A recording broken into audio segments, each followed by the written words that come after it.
歲㗎，但睇落真係唔似，以為30尾40出頭就原來發現佢真係平時有好多嘅運動。做運動嘅人同唔做運動嘅人咧，真係從表面去睇都未講個器官嘅功能咧有幾健康咧。表面去睇已經係有一個好大嘅分別喺度㗎咯。絕對係嘅，因為你無論你譬如運動嗰陣啦，你當然會大家知道會行血啦，會出汗啦，會心跳加速啦，係咪？好多時呢啲咧個血液循環個系統咧就會帶多咗啲氧氣啦，去到我哋嘅重要器官啦，譬如腦部啊、腎臟啊各方面嘅器官，而帶走好多啲毒素嘅。咁所以你好似定時會有一個清洗咁嘅作用啊。咁變咗點解一個運動係可以令到一個譬如話中年突然間有啲身體起咗啲變化嘅人咧，會發覺到咦，好似做咗運動之後咧，個人係好似精神咗喎，或者好多啲記憶差咗又好似好啲喎，瞓覺個質素又會好啲喎，咁樣。咁所以咧運動咧係絕對其中一個好重要嘅環節嚟嘅。咁但係咧雖然咁講，但係有時咧你去到真係個年紀去到60-70歲嘅話咧，你單憑靠做運動咧已經未必可以有個後生啲嗰陣咁樣嘅效果㗎。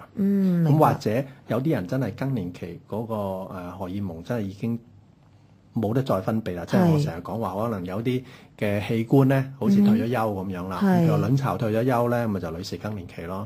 個睾丸退咗休咧，咪男士更年期咯。咁去到某啲呢啲情況咧，你就點做運動都好咧，佢都唔可以提升翻嘅。明白。咁當然呢個咧就要更加了解自己嘅生理架構咧，就會更加明白啦。咁啊，同時間地1834104繼續開放，我哋唞一唞，轉頭翻嚟聽大家電話。熱線電話1834104。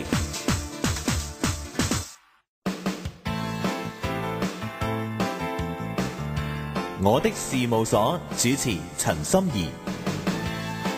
另外當然唔少得就係我哋嘅皮膚科醫生黃國豪醫生啊，咁啊1834104繼續開放。咁但係咧頭先咪後同阿黃醫生傾嘅時候咧，提醒咗我一樣好緊要嘅事情啦。識得講荷爾蒙太多唔好，太少唔好。但係我作為一個普通嘅正常嘅市民一個人咁樣樣，唔係太多嘅醫學知識，我點知自己幾時係荷爾蒙太多或者太少咧？黃醫生會唔會有啲症狀可以睇到㗎？絕對有嘅。咁其實個症狀方面咧就分開唔同方面。譬如話你以前冇咁怕凍嘅，突然間咧越嚟咧好似點解好似人哋着一件我要着3件咁樣，越嚟越怕凍。跟住咧可能嗰啲腸胃咧就以前都幾好嘅，而家咧就越嚟越別鼻。去唔到咁啊，所謂唔夠氣啊，即係中醫叫做氣血唔夠咁。其實呢啲所謂個氣血咧，好多時都係其實講緊荷爾蒙嘅啫。越嚟越攰啦。咁當然就另外一方面就係嗰個所謂個生殖嘅功能咧，就個性功能方面咧就開始衰退啦、減弱啦。喺個腦方面咧就個人嗰個轉數慢咗啦。諗到嘅idea 或者係一啲即係所謂啲橋啊嚇，好似唔係好容易出得到嘅。以前咧就一俾樣問題佢咧，好快諗到個答案出嚟。而家咧好似諗嚟諗去，轉嚟轉去，反而慢咗啲啦，好似個轉數慢咗咁樣。甚至乎有時咧會影響到個人會緊張㗎，即係個人會好緊張啊，或者個情緒無端端低落啊。咁其實呢個咧同一啲荷爾蒙衰退都有關㗎。瞓覺質素差啦，咁所以點解一啲年紀越大啲人話我年紀大咧，我哋唔使瞓咁多啦。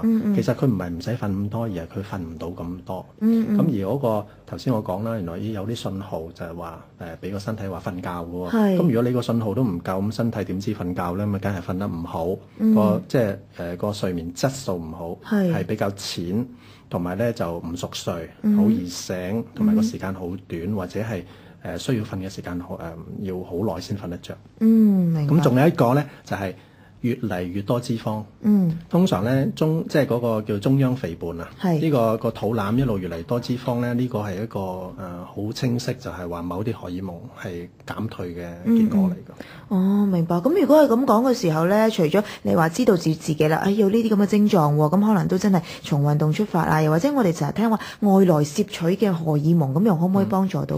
外來攝取荷爾蒙咧係如果適當嘅時候咧，你去補充翻俾佢，即係話，譬如話我以前做100嘅度數嘅荷爾蒙就叫最好啦。咁而家個年紀問題咧，整下咧，我而家整得60、70啫，咁我就俾翻30、40佢咧。咁你其實即係好似等於一個補習先生去幫個小朋友補習啫嘛，係咪？即係你補習咗，你俾到佢嘅，幫佢嘅，咁啊回復翻100分咯。明白了。咁啊，當然啦，同時間地有好多唔同嘅個案，咁大家都可以一齊攞嚟研究一下。就譬如好似電話旁邊嘅李太都有啲問題想問下黃醫生嘅。李太，係啊，你好，主持人黃醫生你好，我只係想請教下你嘅。咁我就47歲啦，咁我就發覺喺大概個半月前咧開始咧就我從來都好少出暗瘡嗰啲人嚟嘅。咁塊面啊、下巴、頸啊咁就出得好快。咁跟住過咗2個禮拜之後咧，就出埋喺心口。咁咧就睇過醫生啦。咁醫生最初嘅時候咧，最初睇嘅時候咧係未出喺心口咧，佢哋啲醫生咧都係以為係敏感啊，或者暗瘡啊，就俾嗰啲抗生素或者嗰啲cream 啊嗰啲我搽啦。咁但係頸同埋面嗰啲都會係會退到，不過又會再生。但係心口咧出嗰啲咧係退唔到。咁好紅，一出就係好紅。咁然之後佢唔痕又唔痛，但係佢唔退。但係食咗抗生素，食咗3個 course 啦。啲藥膏啊，又用過，都又有啲好似暗瘡膏嘅嘢啦，又有啲用過敏感嘅嘢啦。